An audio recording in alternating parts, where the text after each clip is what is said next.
নমস্কার বন্ধুরা, পপু কিচেনে আপনাদের স্বাগত। আজকে আমি বানাবো চিংড়ি মাছ আর নারকেল দিয়ে মোচার ঘন্ট। তার জন্য আমি এখানে ছোট ছোট টুকরো করে নিয়েছি আলু, এখানে নিয়েছি হলুদ দিয়ে সেদ্ধ করে রাখা মোচা, এখানে নুন হলুদ মাখানো চিংড়ি মাছ, এখানে নারকেল, স্বাদ মতো চিনি, এখানে আছে জিরে গুঁড়ো, ধনে গুঁড়ো, হলুদ গুঁড়ো আর সামান্য লঙ্কা গুঁড়ো, এখানে গ্রেট করা আদা, রসুন, পেঁয়াজ, এখানে আছে ফোড়নের জন্য গোটা গরম মশলা, তেজপাতা, শুকনো লঙ্কা আর গোটা কাঁচা লঙ্কা, এখানে আছে গরম মশলা।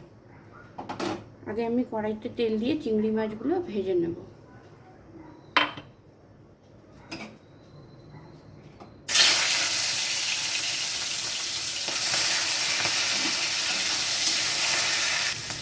চিংড়ি মাছ ভাজা হয়ে গেছে, এবার আমি এগুলো তুলে নেব।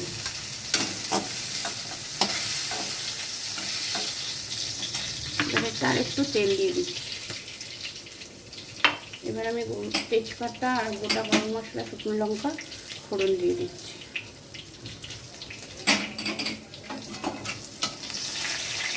এবার আমি একটা দিয়ে দিচ্ছি কেটে রাখা আলু।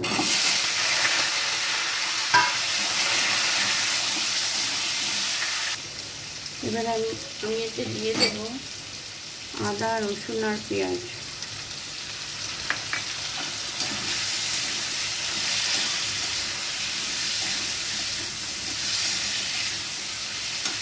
এবার আমি এতে দিয়ে দিচ্ছি গুঁড়ো মশলাগুলো।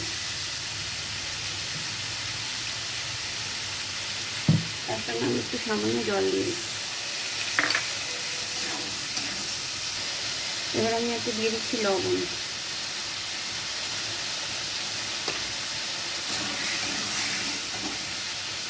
তার সঙ্গে আমি দিয়ে দিচ্ছি মোচাটা। এবার এটা আমি ভালোভাবে নাড়তে থাকি।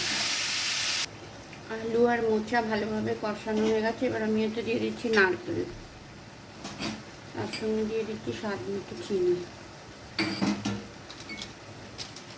তার সঙ্গে আমি দিয়ে দিলাম গরম মশলার গুঁড়ো। এবার এটা আমি ভালোভাবে নাড়তে থাকি।